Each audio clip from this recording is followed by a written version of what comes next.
News 18 लोकमतच्या बातमीचा impact. बीडमधल्या Revki Devaki रोजगार हमी योजना घोटाळ्याप्रकरणी चौकशी समिती नेमण्याचे जिल्हा परिषद मुख्य कार्यकारी अधिकाऱ्यांनी दिले आदेश.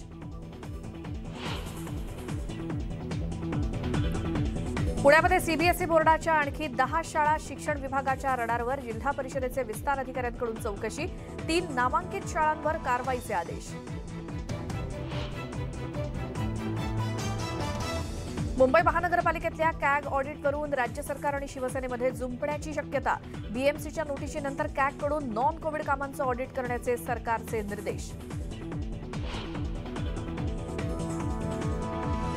संजय राऊत होणार भारत जोडो यात्रेमध्ये सहभागी. 19 तारखेला पंजाब राज्यात घेणार यात्रेमध्ये सहभाग.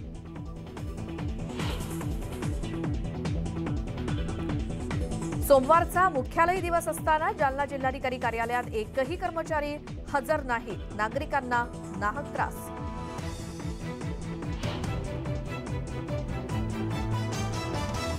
शरद पवारांच्या उजव्या डोळ्यावर उद्या होणार शस्त्रक्रिया. 18 जानेवारीपर्यंत बाहेर न पडण्याचा डॉक्टरांचा सल्ला.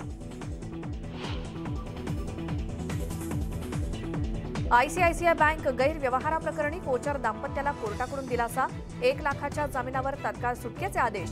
सीबीआयची कारवाई ठरली बेकायदेशीर. आणि रस्त्यावरती खेळणाऱ्या चिमुरडीवर भटक्या कुत्र्याचा थरारक हल्ला. गंभीर जखमी मुलीवर रुग्णालयात उपचार. सुरतमधील घटना सीसीटीव्हीत कैद.